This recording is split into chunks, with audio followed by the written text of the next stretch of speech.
Greetings and welcome to our show, Change the World. My name's Guy Dauncey. This is the show where I interview people locally who are making a difference or wanting to make a difference and sort of big, bold ideas to just make a better deal out of this world we live in and create a better world. And so over the next few weeks, I've issued an invitation to all of the candidates in the Mid-Island area for the provincial election on May the 9th. And today I have Lia Versaevel, who is running with the Green Party to be the MLA for Nanaimo, North Cowichan. That's exactly right. And chatting to Lia, I must admit, I'm getting the impression she's kind of superwoman. She's got so much background, working with the Attorney General's ministry in the past, working security at Crofton, at Catalyst site, Western Forest Products, working at Fabricland, working as a mediator for separation and divorce, working on alcohol and drug treatment programs, double degrees, conflict analysis degrees, very active with the churches, the Michael and All Angels, with the Lions Club, with the Germanus Residents Association. yeah, I think a superwoman's pretty good. I'm busy. You're yes. busy. So my first question to you is, why do you want to represent the people in your riding?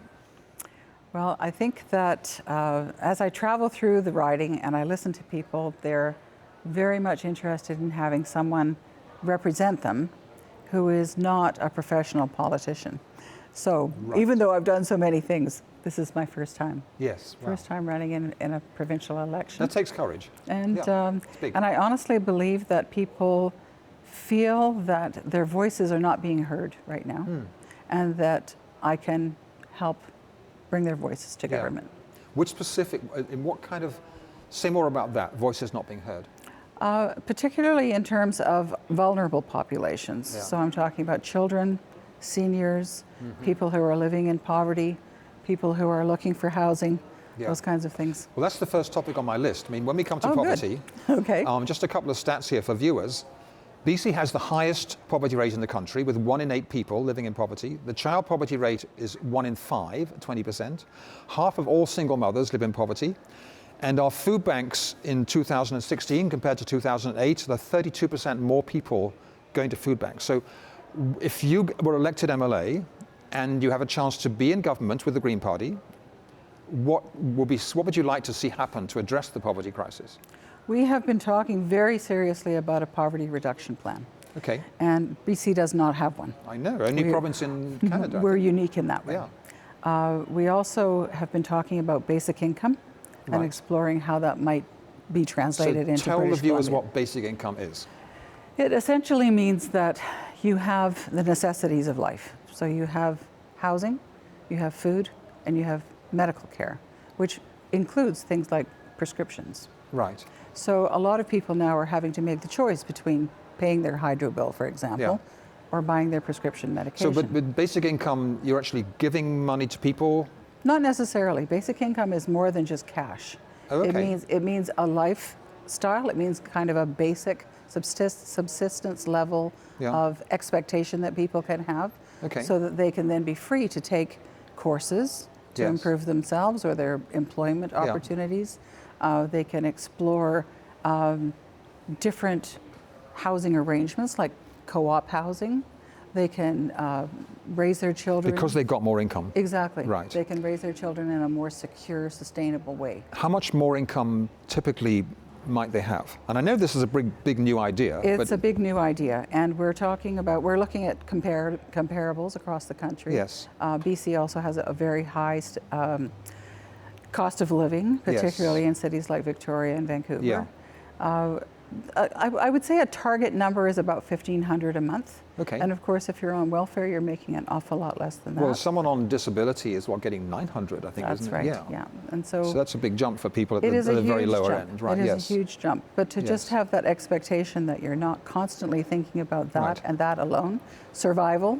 And if someone's earning you've got a regular 40 hours job and you're doing $10 an hour, this income's in addition to that? No. So there would be a plan that would make it comprehensive. So that's why I'm saying it's not just about money. Okay. It's about providing people with access to all of those things that they need. But the people would still, what I'm getting at, they'd keep their $10 an hour wages. If they were in a position where they were working, absolutely. Yes, if they're working, yes. So it would be a supplement. So where does obviously viewers are going to ask this question, where does the money come from to finance a basic income program? It comes down to a rearranging of the pie, if you like, a different way of cutting up the pie. Fair And comment. so it doesn't mean that there are going to be increased taxes. Yeah. It doesn't mean that there are going to be reduced services. Yeah. It means different priorities will be set. And Yeah. so it will be public money. Yes, it Right. will. And it will be divided in such a way that people have access to it across the board. So Right. it'll result in a tax structure that Okay. is changed. You mentioned having a poverty reduction strategy. Are there other components to that that the Green Party would like to bring in? Well, it addresses things like use of food banks. It addresses food security. It addresses housing. Yeah. It addresses access to medical services, and that includes for seniors, Yeah. people who need additional services like massage therapy Yeah. or physiotherapy. Okay. And it also reduces waiting times, but it also reduces use of hospitals because there would be an increase in neighborhood resources that would be more accessible for people. Oh, okay. So, John, the twin of poverty is the lack of affordable housing. Exactly. I mean, we got this rapid increase in housing prices. We got rents getting really expensive. We got people sleeping in their parents' basements or on their parents' couches, and then we got people living on the streets. So, what's the vision of the Green Party for tackling the housing crisis and the homelessness crisis? Well, of course, it's not just a provincial responsibility. True. And I've been very encouraged working with the Chemainus Residents Association and the municipality of North Cowichan in looking at encouraging private investors to build housing that is multi-purpose, if you like. It's not only low-income housing, Right. but it addresses the mix of housing. And when we look at places like the Chemainus Elementary School that is due for demolition, Yeah. and the way that North Cowichan is approaching that is to say, yes, we'll sell a couple of lots and they'll be privately owned lots, Right. but we will also have multi-use housing that's put in there as well. So that could be in the zoning control to require multi-use housing and Exactly. affordable rental units. Exactly, and we're also talking about changing zoning, not just in North Cowichan, but Yes. looking at a strategy that other communities could adopt, where people might be encouraged to develop a suite in their home, Yeah. but have it meet standards, Yes. so that it's not a risky place to Yeah. live. Do you think it's possible to eliminate homelessness? I do, Yeah. I do. Other cities have done it. Yeah. Other countries have done it. Yeah. Absolutely, I do. Okay. We know right now that there are people living in the woods in Chemainus, Yeah. which is Just for a province that tells We're so us on the wealthy. one hand that we're very wealthy. I know, it's wrong. It's appalling. just right. So moving on to the issue of the Canada or BC's First Nations, and the First Nations here on the island, they've got higher levels of poverty, some terrible housing conditions, more struggles with healthcare and education. Question is, what's needed to enable BC's First Nations to live with the same level of respect and dignity that you and I want and take for granted? Well, I was very blessed to go over to Penalaca. The band invited me over last week. That's on the and, little island just off Chemainus. It is, yes. The council was telling me that they're very concerned about the level of education that their children are receiving. Yes. They're not seeing the graduation rates that other communities are seeing. Yes. They're also having a terrible time because of the ferry schedules and just the expense of taking a vehicle off the island Yes. to get to medical appointments. Of course, Chemainus is a very small town. If you need to go to a major center like Duncan or Nanaimo, Yes. you have to take a vehicle. Can they have an island vehicle parked permanently at Chemainus Dock? They asked the same question. Yeah. And apparently they've been promised that. They've been promised at least 2 parking places. Or they could pool one of their own existing vehicles. It's free at the dock anyway, I think, at Chemainus, isn't it? Well, That should be so easy to fix. it should be so easy to fix. And the next morning I sent an email to the mayor, and I haven't heard back yet. Yeah. But I said, they're talking about a dock, a place at the marina to pull in their boats. Okay. Apparently that has not yet been That as well, provided, okay. but it's been promised. Yeah. A place to park their vehicles, so Yes. they don't always have to be taking vehicles back Yeah. and forth. And now that they have access to, everyone has access to the 49th parallel store that is up the road by Yeah. calling and getting a shuttle service to come and pick you up and wait Right. for you to get your groceries. Yeah. That too could improve the situation Yeah. for the First Nations community. And are there some specific provincial policies and issues that need to change around the First Nations struggles? Well, absolutely. I think that for too long we've seen it as a federal responsibility, and municipalities and the provincial government has kind of tried to downplay Yeah. the crisis.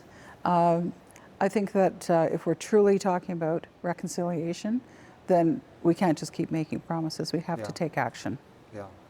Okay, so moving on, the climate crisis. I mean, just a couple of stats on this one.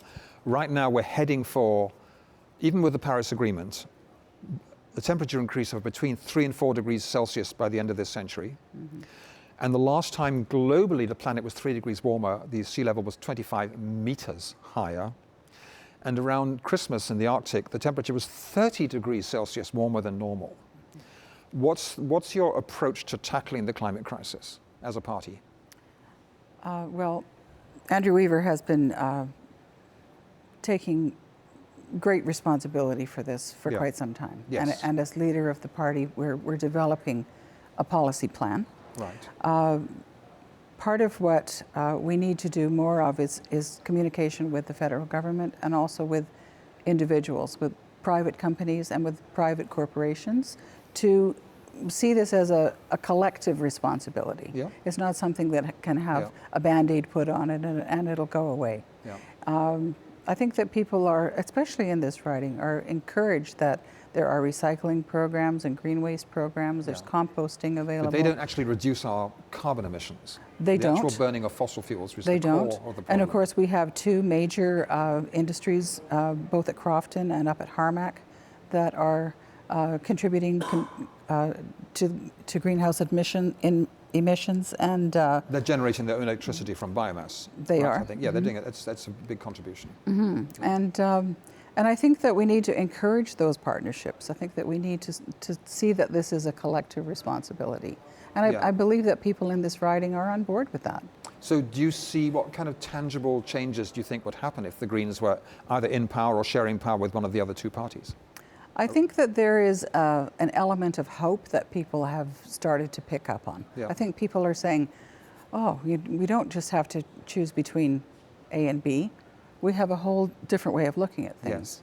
And we want to participate. Yeah. And I think for a long time, the participation rate in voting in the province has been abysmal, if I can use that word. Yeah. I would love to see people get out and vote.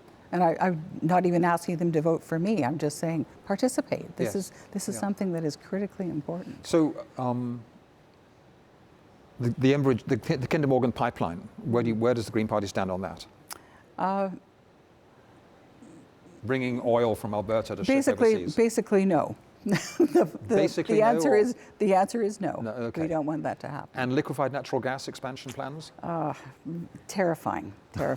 When we look at what has happened in other parts of the world, just in terms of the risk factor to human populations, the warming of the water, the loss of species.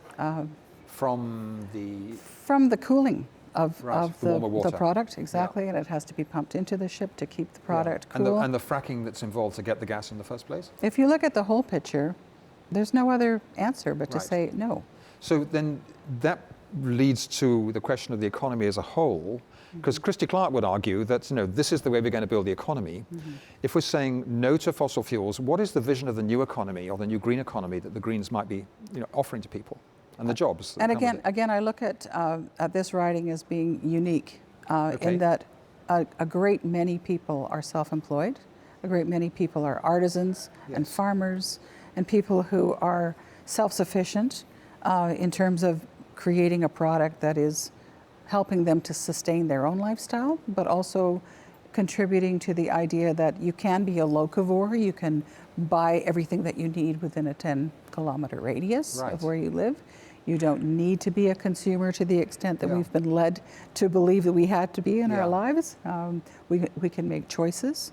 And I think that it's very important to encourage people to believe that that is a continuing option. I mean, the Cowichan Valley is probably, I must admit, I don't know the rest of BC that well, but it's an absolute hub for growing food, caring about local food and local diet, good stuff like that. Absolutely. Yeah. And the fishing industry. The clams, the oysters, the scallops, everything that we have in our ecosystem. Could Cowichan Bay return to the absolute abundance of fisheries it had before white settlers arrived? If we listen to the scientists, we know that the answer is no. We won't. Right. We've killed it. We've done a lot of damage. Yeah. So the best we can do at this point is maintain what we have. We can't restore salmon, restore herring runs, restore... Again, there are many scientists who are telling us that no, that is not a possibility.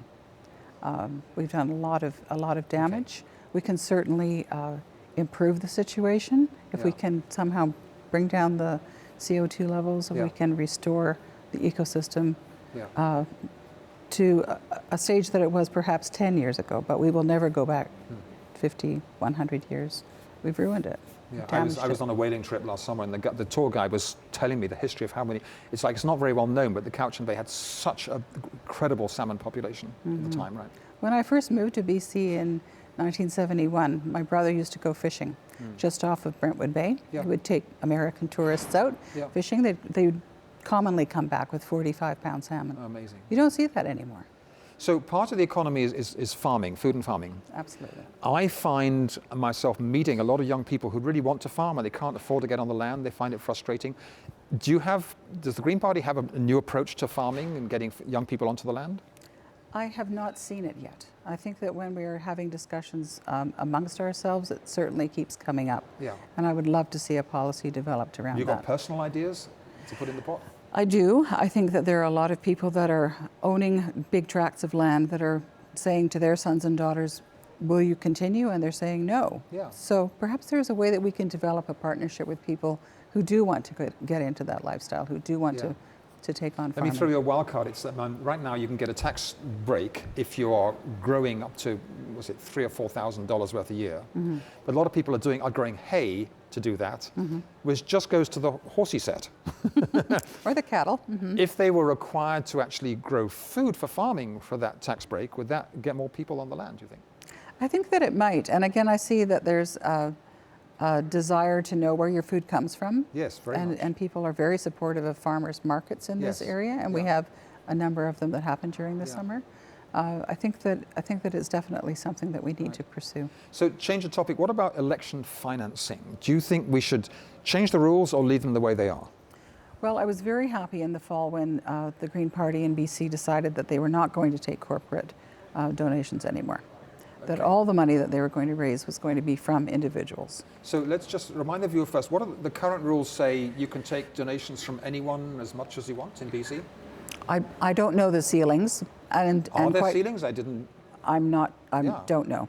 Yeah. But my understanding is that as of September, the Green Party in BC decided that only individuals would give us contributions. So that means the Green Party is not beholden to corporations or to labour unions either? No. Right, okay. No. And how much are individuals, well, at the moment they can give anything, but in the future, if you wanted to change the election finance rules, how would you do it? I think that what we're seeing at the moment is that there is an average contribution. Yes. And that people are generally looking at about $75 per individual, which is a sizable chunk of money. And I think that it helps you to understand that this really is something that you are a participant in. Yes. This isn't somebody else running your province or somebody else managing you, that you're actually being engaged, if you like, in the process. Yeah. And it doesn't make you feel as though someone is beholden to you. Yeah. Because you're making that contribution. It's more in terms of support. Yeah. So what about the actual voting system? Change it or leave it the way it is? I love the idea of having 16-year-olds vote. One of the things that I do is teach, and when I talk to the students that are in high school, what an enthusiastic group of people. They still have this idea that they can change the can which is something that we need to support. That's what we're all about. They absolutely can, about, and they will. I think that it's important to recognize too that they're not blindly going in, that they're actually doing some research. So if 16-year-olds had the vote, for many of them the first election would be while they were at school. Right. And so the school would help to coordinate debates and candidates coming in, and they'd get their voting papers in order. And they would be involved at an age where we're hoping that they're learning good habits. We're teaching them to drive when they're 16. Well, right, yeah.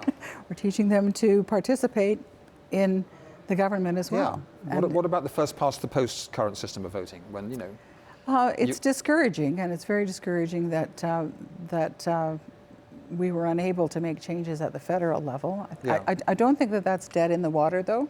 I think that we still have some hope. Yeah, it sounds dead. You know, I've lived in BC long enough to know when we had our first referendum, there was a citizens' assembly that recommended a particular approach, but the threshold was set at 60%. So we got 57.8%, something like that. Well, Quebec almost left Canada for 50.01%. Exactly. And then people say, oh, you lost that election. No.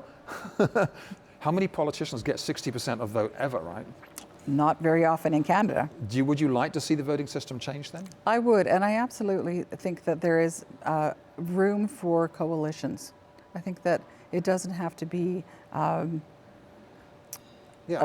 group that's only in power and then doesn't see that they're still responsible to everyone else who participates as well. Everyone, whether or not they participate. Well, right, because that's the change. When in campaigning, you're obviously putting your ideas across, but once elected, you will be representing everyone. Everyone, absolutely. What does that feel like? Let's assume that you win, and it's a year later, and you've been in.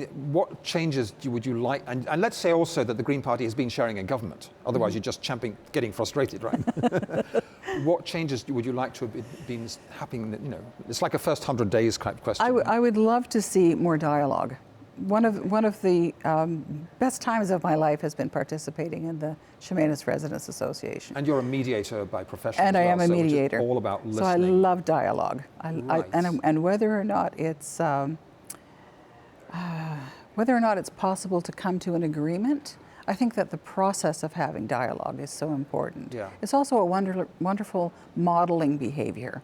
If we can show our kids that we don't always have to go to court and have somebody else tell us how to fix our problems, if we can actually be actively engaged in discussing how we can compromise. So you're respecting everyone's view. Absolutely. The views are on the table, and then we say, with this mix of views, what can we do, right? And we try to figure out a win-win solution. Yeah. You know, there doesn't have to be somebody who feels as though they're the champion and everybody else is the underdog. Yes. It's a very collaborative system. How would you keep all of your? My mind's gone. What do you call? What do we call when once you're elected? Our voters, our constituents. Your constituents. That's the word. How would you keep them engaged to keep this dialogue going once you're elected and spending time down in Victoria? I think that what I'm hearing from people is that they're really frustrated with only seeing people who are running for office at election time. Yes. You know, they don't, and then they get elected and they seem to disappear. So what I'm hearing is that people want ongoing dialogue. They want community meetings, they want town halls, and they want them on a regularly scheduled basis. Well, they want updates. I know Elizabeth May has been doing that a lot federally. So you'd be moving around the whole community doing town hall meetings? Absolutely, and going to school trustee meetings and residents association meetings and meeting with the band councils and actively involved, accessible. Yeah, so you become the earpiece for the community down in the Ledge in Victoria. Right? Well, and I think that it's important to see MLAs as a conduit of information. Yeah. So they don't have all the answers. Absolutely, you can't know everything about everything, but you can certainly be a sounding board. But at election time, you're kind of expected to have all the answers. Right? You really are. Yeah, I think that opening the doors and being more participatory, though, is the key. So now if we jump 25 years ahead, what's your vision of Chemainus and the Cowichan Valley and Crofton area? And Shawnigan, I think you're taking, is the line drawn there? We go down to Herd Road. Okay, Herd Road, okay, north of... Highway 18, it is. Okay, so it's North Cowichan, south. The lines have all been redrawn. Okay. Anyway, what's your vision 25 years out of how things, and how people will be feeling and how it would change?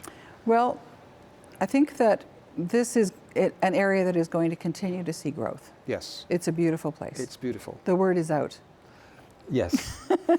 The real estate prices are going up. Yes. Which means we have to do something about affordability. And the farmland is being encroached upon. We have great concerns in our riding about the watershed. We have great concerns about clean water and clean air. And so I'm hoping that when the Green Party becomes a viable option for people, and I think that we're at that point now, that we will see that people do believe that it's their actions that result in the health of their environment and the sustainability of their environment. Yeah. And it won't be somebody else's problem. It'll be something that they actively engage in every day. Okay, so you're empowering the community to take more responsibility for the changes they want. And Ladysmith is already doing that. Their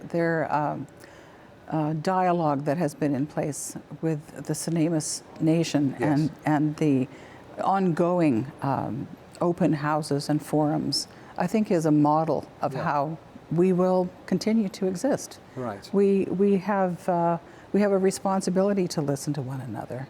And I'm thinking that is the model that will continue on, because I know that the kids that I work with, university students, high school students, this is what they want their world to look like. So are you speaking to schools and kids as well as, Only in the sense that I'm working as a teacher. Okay, but as a candidate now, do you get a chance to talk to young people? There is actually on April the 3rd an all candidates forum at the high school. For the school kids or just for the public at the high school? Anyone can come. Okay. Yeah, not specifically the high school students. Right. But I'm open to invitations. Yeah. And are you enjoying it? Absolutely. And knocking on doors, that's not intimidating? I was intimidated at first, and then I realized that most people are actually very nice. And even if they don't agree with you, they're happy just to have their voice heard. They're happy to have someone that they can ask a question, or to express their concern, or to complain about something. Yeah. They're happy to actually have a face, have someone that they can say, this is what I would really like to see. And you'd be their mama, if you got into office, right? I would definitely be their champion. There you go. Mm-hmm. Well, this is great, Lia. Well, look, thank you so much for the courage of running to take on this challenge, because it keeps democracy alive, right? It does. Totally. It does. My name's Guy Dauncey. This has been the show Change the World. My little contribution is a book I wrote called Journey to the Future, A Better World is Possible, which actually imagines what Vancouver will be like by the year 2032 if we did as many green, sustainable, creative, business-like, positive things as possible. So if you enjoy this kind of dialogue, tune in next week and I'll be interviewing another candidate for office in the May 9th provincial election.